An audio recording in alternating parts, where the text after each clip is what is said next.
Viv Graham était un homme puissant. 1,78 m, compact, massif, explosif. Mais ce qui le rendait dangereux, c'était sa vitesse. Pour un homme bâti comme un culturiste, ses mains étaient anormalement rapides. Un seul coup suffisait généralement. Cette nuit-là, à l'intérieur du restaurant Santini's à Newcastle, cette réputation allait être mise à l'épreuve. Tout avait commencé quelques heures plus tôt, dans un pub du Big Market. Robert Bell, un autre videur, était intervenu dans une dispute entre un homme et deux femmes. Cet homme s'appelait Peter Donnelly. Bell a reçu un coup de tête. Il n'a pas reculé. Il a enchaîné une pluie de coups de poing et a forcé Donnelly à quitter le pub. Ça aurait dû s'arrêter là. Mais non. Donnelly est rentré chez lui, s'est repris, puis, d'après les éléments présentés plus tard au tribunal, il est revenu armé. Un fusil à pompe, des couteaux et une violence déjà décidée à l'avance.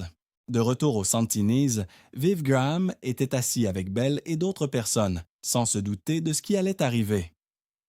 Puis la porte s'est ouverte. Deux hommes sont entrés. Des bas tirés sur le visage. Le fusil à pompe s'est levé et a été pointé directement sur Bell. Pas d'avertissement, pas d'hésitation, juste une pression sur la détente. Viv n'a pas réfléchi. Il a bougé. Il a saisi le canon, arraché l'arme des mains de l'assaillant et l'a fracassé contre le mur. Et à cet instant, la pièce a explosé en violence. Le fusil s'est brisé sous l'impact. Pendant une fraction de seconde, personne n'a bougé. Puis tout est parti d'un coup. Des chaises se sont renversées, des tables se sont écrasées, du verre s'est répandu sur le sol. L'un des agresseurs a avancé avec un couteau. Il n'est pas allé loin. Une chaise a été abattue violemment contre son crâne et l'a fait tomber sur place. Mais le second homme bougeait déjà. Bell était la cible. Et maintenant, il était dehors. La bagarre s'est propagée dans la ruelle derrière le Santini's. Un endroit étroit, sombre, sans espace pour bouger. Dans la mêlée, Bell a été poignardé une fois, puis encore une fois. L'acier s'enfonçait dans sa poitrine, dans son torse. Chaque coup était porté avec l'intention de tuer. Puis Viv l'a vu. Le sang jaillissait du corps de Bell pendant qu'il luttait dans la ruelle. Aucune hésitation. Il est entré dans le combat et a lancé un seul coup de poing, net, direct. La mâchoire de l'homme s'est brisée. Il s'est effondré instantanément. Viv ne s'est pas arrêté. Il a saisi un fût de bière, l'a soulevé et l'a abattu avec force. L'homme est resté immobile. Ce n'est qu'à ce moment-là que Viv est revenu vers Bell, le gardant conscient, le maintenant en vie, gagnant du temps. Bell a été transporté d'urgence à l'hôpital avec de multiples coups de couteau et une perte de sang sévère. Il a survécu, mais de justesse. Ce qui s'était passé cette nuit-là n'avait rien d'inhabituel. Pas à Newcastle, pas à la fin des années 1980. La ville était petite, mais instable. Le West End et le East End avaient leur famille, chacune avec sa propre réputation, chacune cherchant à prendre plus de place. Des familles comme les Harrison, les Conroy, les Sayers, des noms qui comptaient. La violence était courante et, aux portes des établissements, ce monde entrait en collision chaque week-end. Les videurs n'étaient pas seulement des agents de sécurité, c'étaient des hommes de main, des médiateurs, des cibles. Des hommes comme Viv Graham étaient payés pour maintenir l'ordre, mais aussi pour tenir la ligne face à des groupes organisés qui cherchaient à s'imposer dans les pubs et les clubs. La réputation était essentielle. Et après Santini's, la réputation de Viv Graham a changé. Il n'était plus simplement un autre videur venu d'un petit village près de Newcastle. C'était l'homme qui avait affronté un fusil à pompe et gagné. Mais dans ce milieu, ce genre de réputation ne vous protège pas. Elle vous désigne. Parce que lorsque vous devenez le gardien d'un secteur lucratif, il y aura toujours des gens qui détesteront votre simple existence. Et Viv allait l'apprendre. En mai 1989, la violence avait encore monté d'un cran. Cette fois, ce n'était plus une bagarre de pub.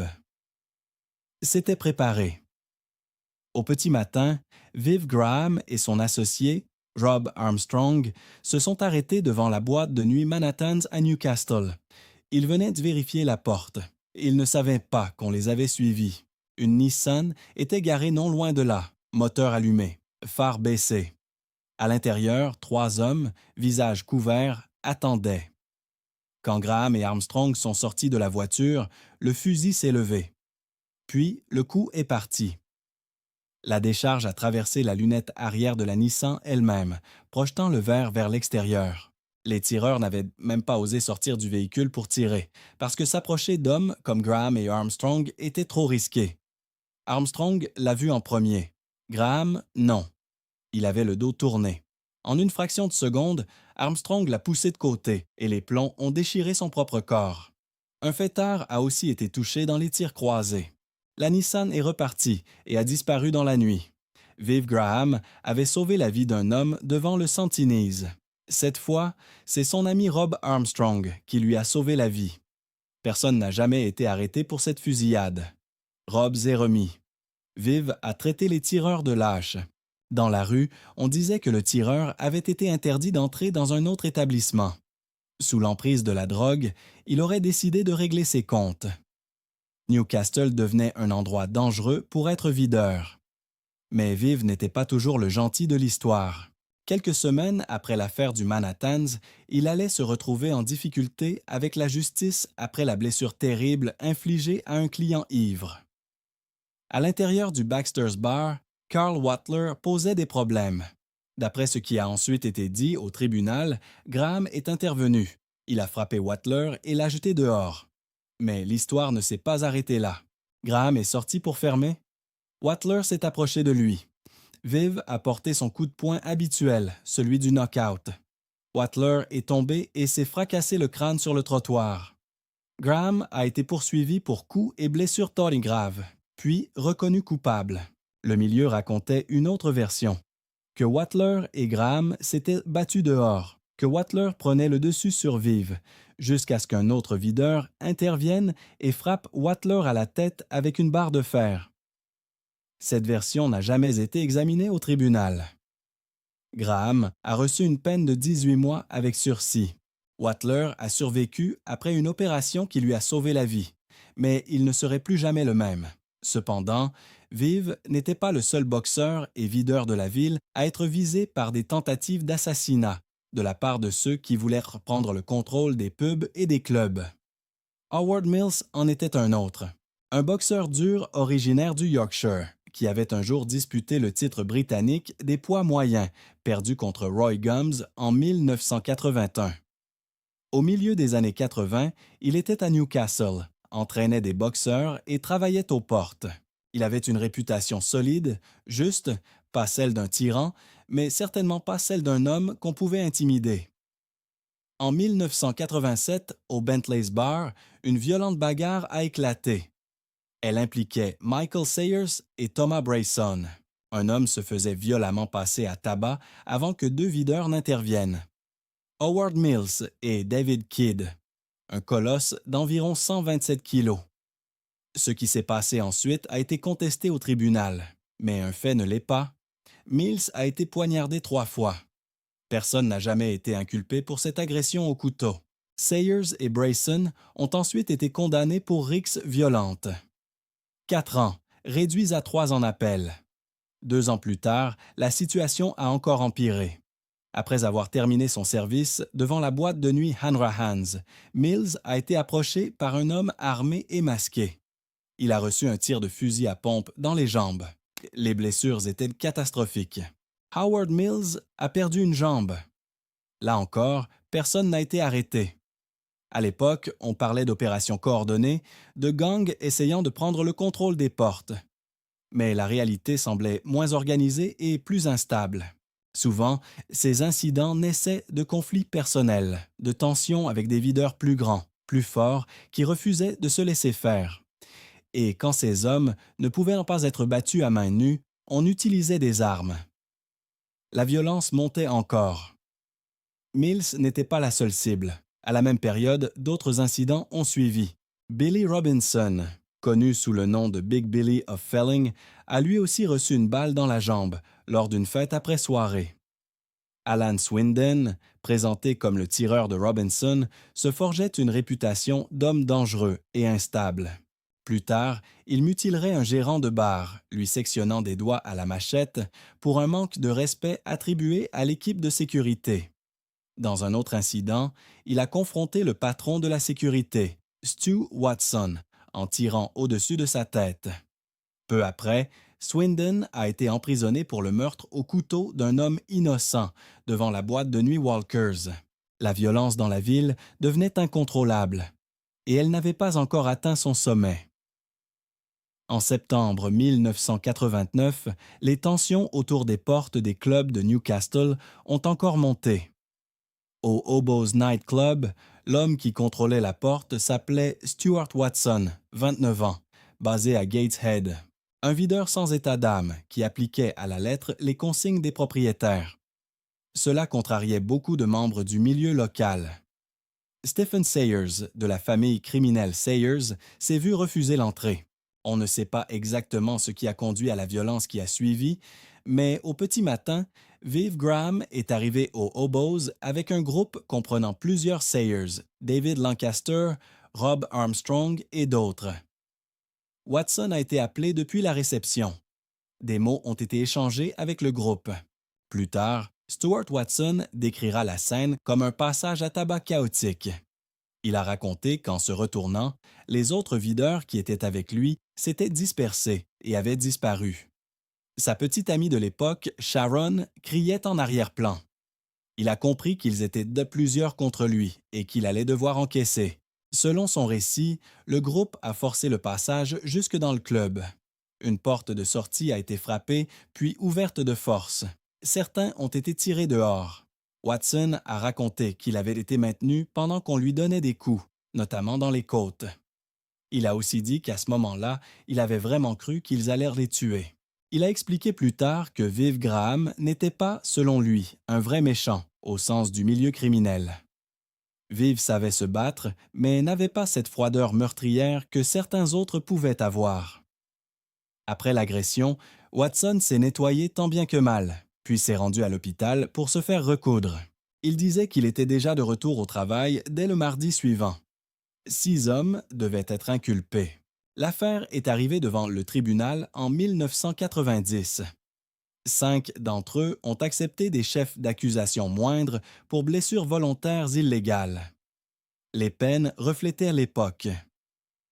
Viv Graham a reçu 3 ans de prison. Cette peine incluait le reliquat de sa condamnation précédente pour l'affaire Wattler. Le tribunal a entendu que Stuart Watson avait été frappé à plusieurs reprises au visage et à la tête par Viv Graham. Puis, alors qu'il titubait, couvert de sang et à moitié conscient, il avait été attaqué par les autres membres du groupe. Malgré les coups qu'il avait reçus, Stuart Watson a refusé de témoigner. Viv Graham a été emprisonné pour 3 ans. 4 membres du groupe ont reçu 2 ans et demi, et le 5e 4 mois. Quand il est sorti de prison, on pense que Viv Graham n'a plus travaillé avec ce groupe. Mais ses services de protection étaient encore plus demandés par les propriétaires de pubs et de clubs, à mesure que le monde du crime organisé, alimenté par le trafic de drogue, se développait rapidement dans le Nord-Est. Après avoir purgé une partie de sa peine, Viv Graham est revenu et a repris sa place au sommet des portes de la ville. Il réglerait plus tard son différend avec Stu Watson, et les 2 hommes travailleraient dans la même ville en se tolérant mutuellement. Watson ne se soumettait pas à Viv. C'était un homme sérieux à part entière, et il pensait qu'il aurait pu battre Viv dans un combat loyal. Mais pendant cette période, il semble que Viv se soit attiré l'hostilité de personnages plus sombres encore. Sa compagne, Anna Connolly, parlerait plus tard d'appels menaçants dans les jours précédant la dernière journée de la vie de Viv Graham. Le soir du Nouvel An 1993, Graham est sorti sur Wallsend High Street. Il avait garé sa voiture. Il n'y est jamais retourné. Alors qu'il s'éloignait du pub, il est tombé dans une embuscade. Un homme armé s'est approché par derrière et a ouvert le feu. 3 tirs à bout portant. Celui qui a appuyé sur la détente avait disparu en quelques secondes. Il n'y a pas eu de confrontation, pas d'avertissement, juste une exécution. Gravement blessé, Graham a pourtant essayé d'avancer. Il s'est traîné sur une trentaine de mètres dans la rue, laissant derrière lui une traînée de sang. C'est un autre videur, Terry Scott, qui l'a trouvé. Toujours conscient, toujours en train de s'accrocher à la vie, il a été transporté d'urgence au North Tyneside General Hospital. Les médecins se sont battus pour le sauver. Il a reçu des transfusions massives, environ 30 pintes de sang. Ça n'a pas suffi. Quand sa fiancée Anna est arrivée, on lui a dit qu'il n'y avait plus rien à faire. Viv Graham est mort plus tard dans la journée. Il avait 34 ans. La communauté locale était sous le choc. La réponse de la police a été immédiate. Une enquête pour meurtre de grande ampleur a été lancée. Plus d'1 millier de personnes ont été interrogées. Des centaines de déclarations ont été recueillies. Des rues et des maisons de toute la zone ont été fouillées. Sa famille a offert une récompense de 100 000 livres pour toute information. Cela n'a rien changé. Personne n'a jamais été condamné. Et le meurtre de Viv Graham reste l'un des homicides non résolus les plus médiatisés du nord-est de l'Angleterre. Merci d'avoir regardé jusqu'à la fin. N'hésitez pas à vous abonner et à aimer la vidéo pour aider la chaîne à grandir. Si vous laissez vos questions sur cette vidéo dans les commentaires, je ferai une vidéo jeudi à 19 h pour répondre à vos questions, revenir sur certains incidents que je n'ai pas pu intégrer ici et donner un peu plus de contexte sur ces affaires. Vous trouverez aussi dans la description un lien vers l'excellente interview de Stu Watson par Sean Atwood. Si vous avez l'occasion, allez la voir. C'est tout pour aujourd'hui. Jusqu'à la prochaine fois, restez prudents. The Inquirer.